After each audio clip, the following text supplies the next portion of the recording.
Hello,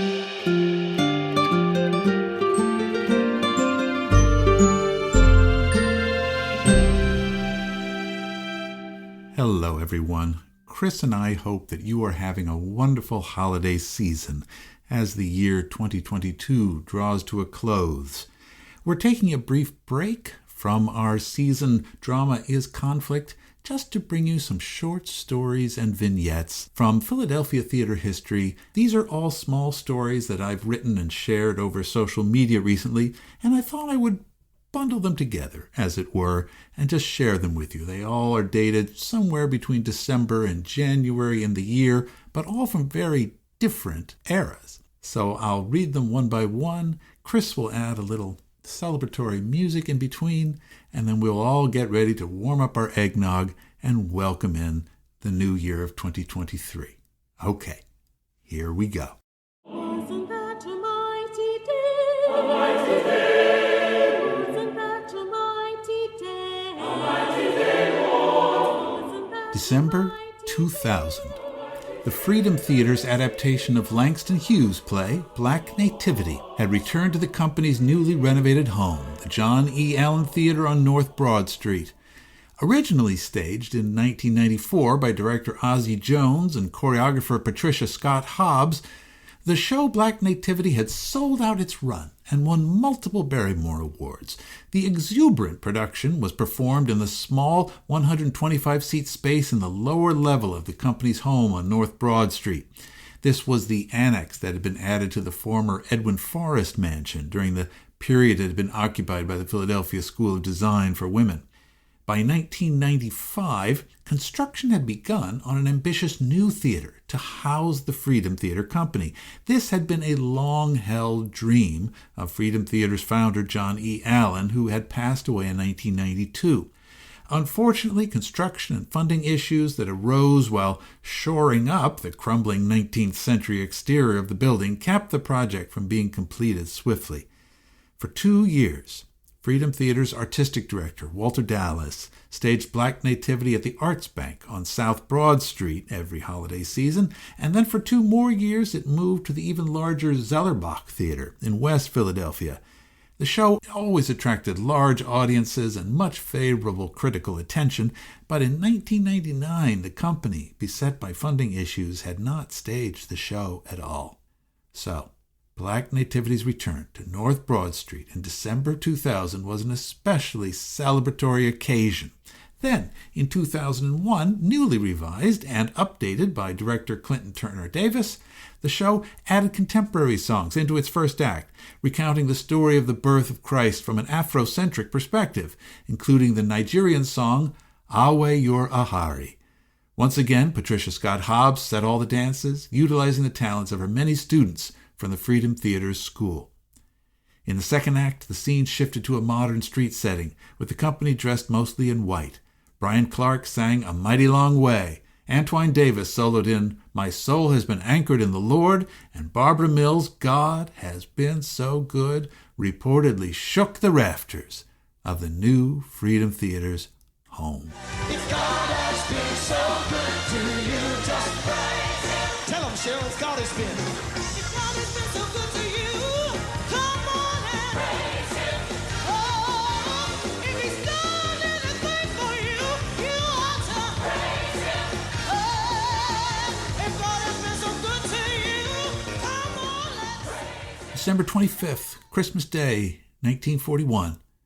The actress Blanche Bates dies at her home in San Francisco. In the Philadelphia newspapers the next day, her long career as a stage and film actress is little noted. Her former marriage to George Creel, the journalist and head of President Woodrow Wilson's infamous Committee on Public Information during World War I, is only briefly mentioned. Instead, Blanche Bates' obituary writer in The Inquirer recalled an incident that he saw back in April of 1823, when the actress was playing in one of her final roles in The Changeling at the Old Broad Street Theater. Bates was doing a scene when a small fire broke out backstage. And now I'll read from the obituary's text. Quote, "A wisp of smoke, hardly noticeable, eddied over the orchestra pit from behind the backdrops. There was a sudden cry of "Fire!" and the audience, in panic, rose to make for the exits. Rising was as far as they got, for the middle-aged actress, whose scene was thus interrupted, dropped her lines, strode to the footlights, and took command of the situation. "There's no fire here," she shouted, "and if there were, what the hell would you do about it?" Startled by her vigorous language, the audience halted its exit march, saw no more smoke, looked sheepish, and sat down again. The fire, meanwhile, had been extinguished. That, concluded the writer, is how Philadelphians best remember Blanche Bates, one of the great old troopers of theater's golden age.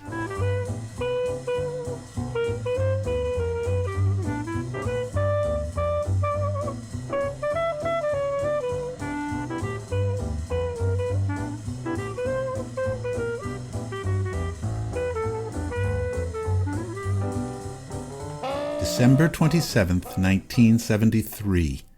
For the holiday season, Philadelphians could go to the Locust Street Theater just north of the Academy of Music and see the adult film star Linda Lovelace, famous for her performance in Deep Throat, in a bedroom farce entitled Pajama Tops, adapted from the original French play Moumou by Jean Deletraz.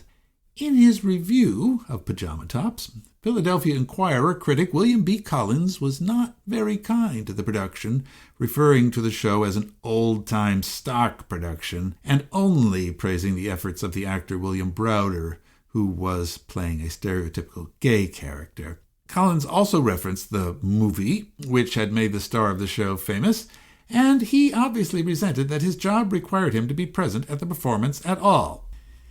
His review seemed to seal the fate of the production, and this particular Pajama Tops was never seen anywhere else.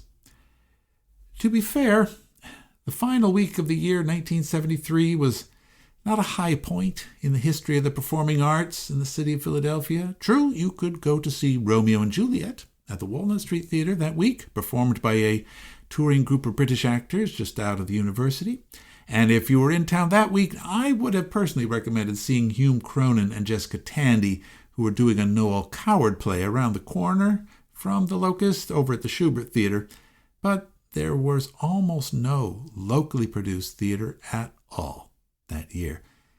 To keep you in the holiday spirit, you could have gone to see the Pennsylvania Ballet's annual Nutcracker at the Academy, or the Ice Capades at the Civic Center. But looking at the film listings in the Philadelphia Inquirer from that year, if you wanted to see an actual adult movie, including Linda Lovelace, you had plenty of options around town. Later in life, Linda Borman, whose professional name was Linda Lovelace, revealed that she had been abused, beaten, and forced into the film career that had made her infamous. She became an anti-porn crusader, but otherwise never went back on the stage.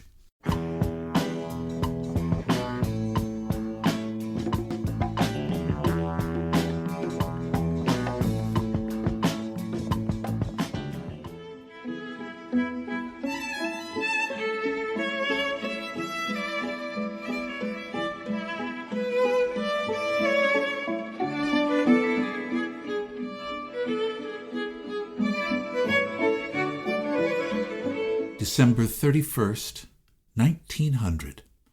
Two of the greatest actors of the French stage, Sarah Bernhardt and Benoit Constant Coquelin, performed at the Chestnut Street Opera House in Philadelphia as part of their ongoing tour of the United States. Bernhardt had recently incurred a massive personal debt, opening up a huge theater in her name in Paris, and was hoping to make up the deficit on an extended series of performances in American cities and then in London. The play they were performing that night was Edmond Rostand's L'Aiglon, or The Eaglet, a 6-act verse drama about the son of Emperor Napoleon Bonaparte I. Bernhardt, who was 56 years old in 1900, played the role of the young man. The Duke's mother, Marie-Louise of Austria, was played by Maria Legault, an actress 14 years younger than Madame Bernhardt. In the play, the young Duke is confined within the palace by his unloving mother, and the drama ends with a memorable death scene in which Bernhardt expired, as one Philadelphia critic wrote, quote, "as dying angels would die if they were allowed to." Rostand, fresh off the massive success of his play Cyrano de Bergerac, in which Coquelin had played the title character, had written L'Aiglon particularly for Bernhardt, who added it to her touring repertoire along with Jeanne d'Arc, Hamlet, and Phèdre. Coquelin played the supporting role of the courtier, Flambeau. On other nights, Bernhardt would play Roxane to his Cyrano, and when she performed Hamlet, he would play the comic role of the gravedigger. A critic for the Philadelphia Times, then one of the most popular newspapers in the city, was ecstatic over the famous French duo's performances in L'Aiglon, and declared it even better than Cyrano. However, he sadly noted that the New Year's Eve show had not been filled to capacity. Quote, "The most charitable reason for it is to suppose that the crowds in the street were of such a size and violence as to render theatre-going an unlovely manner of spending an evening by folk of the kind to whom such an artistic appeal as that made by Bernhardt, Coquelin, and Rostand would be likely to appeal. The most popular reason seems to be that Philadelphians do not love the theatre, even its best and grandest estate, sufficiently to pay the tribute in material money demanded by the purveyors." Close quotes. It should also perhaps be noted that the play was done entirely in French, and it was New Year's Eve, and the next day was the Mummers' Parade, so people were resting up. However, noted the reviewer for the Times, those who were in attendance were privileged to witness a performance of poetic drama that has not been surpassed in quality, so far as American theatre is concerned, within the memory of any living being. There will be nobody to cavil because of the form or manner of L'Aiglon. It is a drama that will endure. The play will take its place on the library shelves with our Shakespeare, with our Molière, and with our Hugo.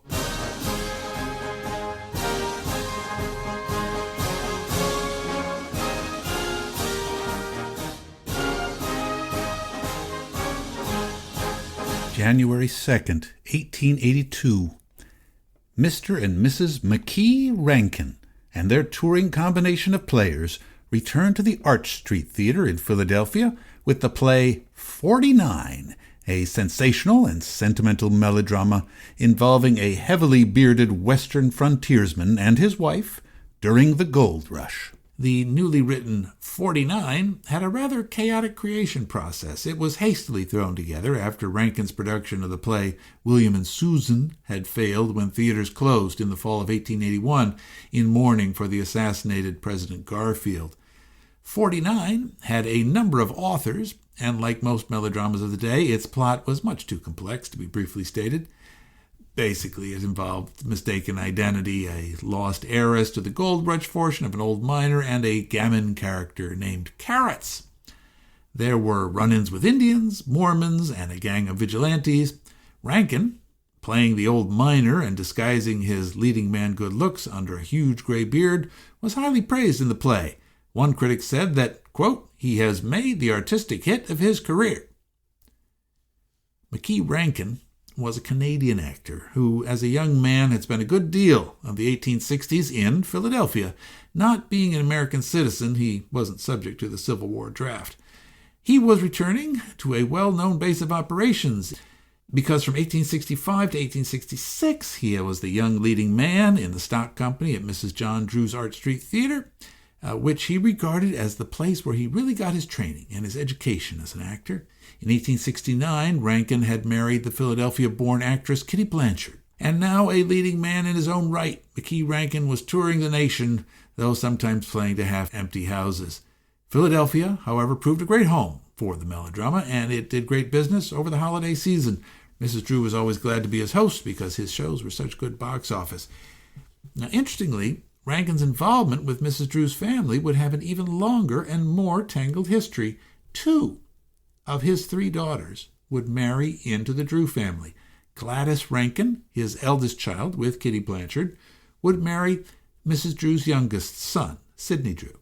And Doris Rankin, his child from an extramarital affair, would marry Mrs. Drew's grandson, Lionel Barrymore. To complicate matters even further, Rankin's other daughter, Phyllis, married into the family of a well-known actor, E.L. Davenport. So over the years, all the various offspring of all these showbiz families, the Drews, the Barrymores, the Rankins, the Davenports, they all stayed in some form of show business, eventually all moving into motion pictures and to television.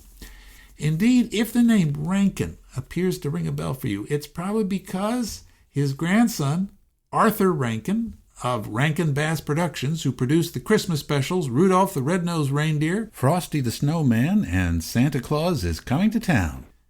All the Rankins always knew how to do a good business over the holidays. Santa Claus is coming. Santa Claus is coming. Santa Claus is coming to town.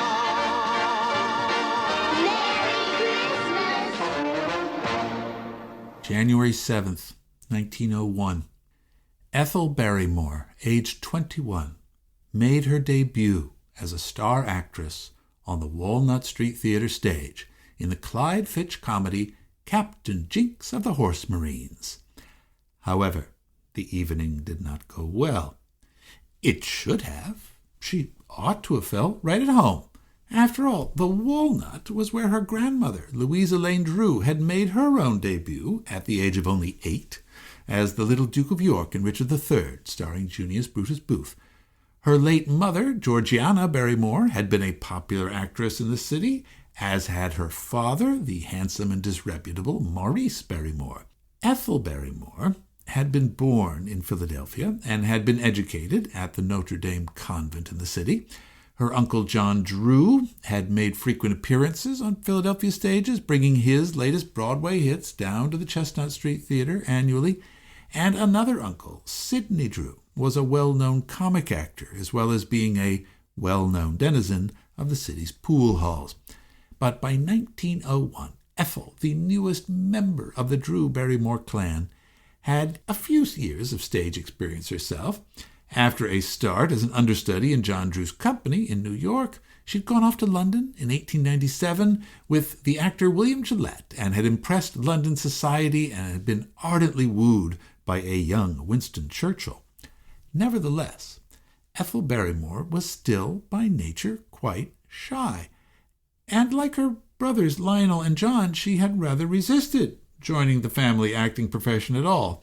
But the producer Charles Frohman, knowing Ethel's distinguished family history and the commercial possibilities thereof, took her under his wing and carefully prepared her for American stardom in Captain Jinks.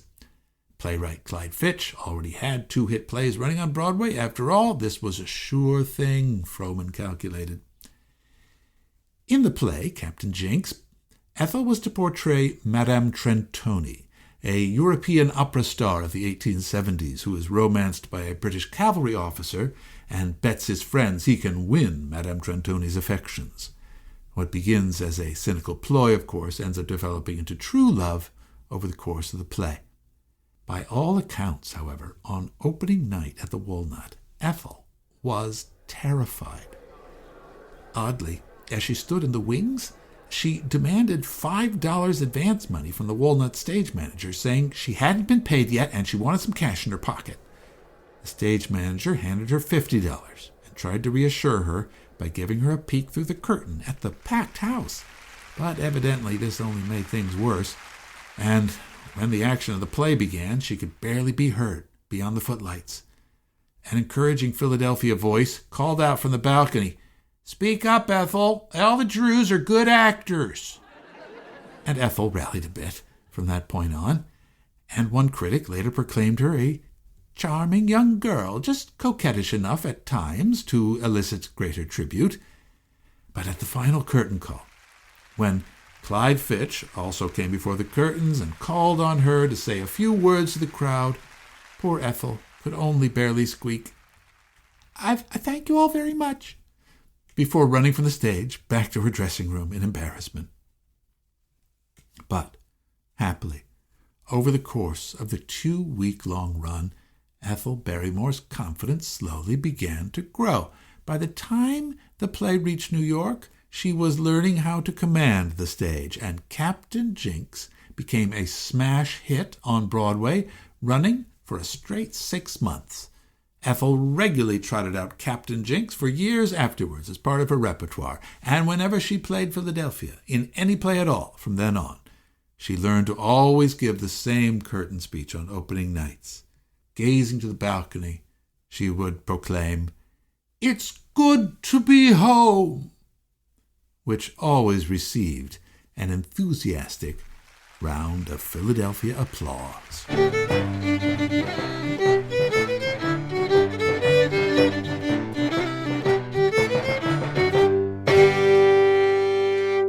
And finally, one last story. January 12th, 1977. The Asparagus Valley Cultural Society played the tiny 50-seat black box performance space called Theater 5 on the 5th floor annex of the Walnut Street Theater. This was a step up for the group, as they recently had been doing their act on the streets and in Head House Square in South Philadelphia and in a shed at the Temple Music Festival. The Asparagus Valley Cultural Society would also play middle schools and Renaissance fairs when necessary. The trio of Penn Jillette, Weir Christopher, and Teller, no first name, put on an artful variety act, according to the Inquirer critic William B. Collins. They were highly skilled and very funny, he said, although he cautioned their humor occasionally took on an undergraduate turn. Jillette, he said, taking on a loudmouth aggressor clown role, juggled knives in the tiny space and told the nervous audience, "I don't want to be here any more than you do." Christopher, in a formal black suit, was the musician and played the straight man, and also performed cacciatore and saber dance, while Jillette wielded a set of toilet plungers like swords. Teller, for his part, was always silent, doing expert magic tricks with poetic grace. The act was so successful that the trio, the Asparagus Valley Cultural Society, would return multiple times to the Theater 5 space over the years. Once, they booked it in an emergency when someone stole all their music equipment from their house, a ramshackle mansion in Lambertville, New Jersey. Penn Jillette and Raymond Joseph Teller would later become the famous duo of Penn and Teller. Teller, in fact, was born and raised in Philadelphia and attended Philly Central High School and then Amherst College, and he was working as a high school Latin teacher while performing with the Asparagus Valley Cultural Society. Penn and Teller's off-Broadway show, which then became a Broadway show and then became a movie and a Las Vegas show, that was all in the future. But back in Philadelphia in 1977, you could have seen them for $5. Support young and brash local artists, folks. You never know where they're going. And I hope that you, all of you, during this holiday season will take in a show, go to the theater, wherever in the world you are right now, in Philadelphia or anywhere else, in whatever way you can. Support young artists, support mature artists, and bring some unexpected joy into your life. Joy to the world, everyone. We can all use more of it. Speaking of the world, a special thank you to my friends and listeners who download and listen to the show all over the world. Hello to Frankfurt am Main in Hesse, Germany. Hello to my English friends in Sheffield and Slough, Walthamstow and Windsor. Greetings to Toronto and Vancouver in Canada, and to Melbourne, Australia. Konnichiwa to Tokyo, and in this country, hello to Arlington, Virginia, Gainesville, Florida, Madison, Wisconsin. Hello, Hopewell, New Jersey, Marietta, Georgia, Brooklyn, New York, Greensburg, PA, and closer to home, greetings to nearby friends in Ambler and Ardmore, Narberth and Lansdale, and to all my friends and colleagues in the theater community of Philadelphia. A special, happy, and healthy New Year to you. I'm Peter Schmitz, and our theme music and sound engineering, as always, are by Christopher Mark Colucci. That's Chris on the guitar playing for us right now, by the way.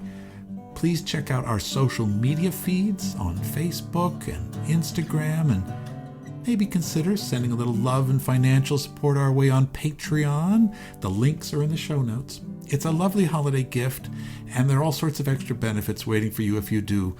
Please at least visit our website, www.aithpodcast.com, for additional images and blog posts and information, and listen to earlier episodes if you need to. And then here's the thing. Like us and subscribe to our feed on whatever podcasting platform you are using right now. And then leave a review. That would be so wonderful. That would be the most wonderful gift you could possibly give us. There are so many worthy causes who need your money right now, more than we need your money. But if I could just ask you for a moment of your time, you just follow the reviews link on our website, and it'll lead you right to it. It'll only take you a moment. You'll be doing us a great favor.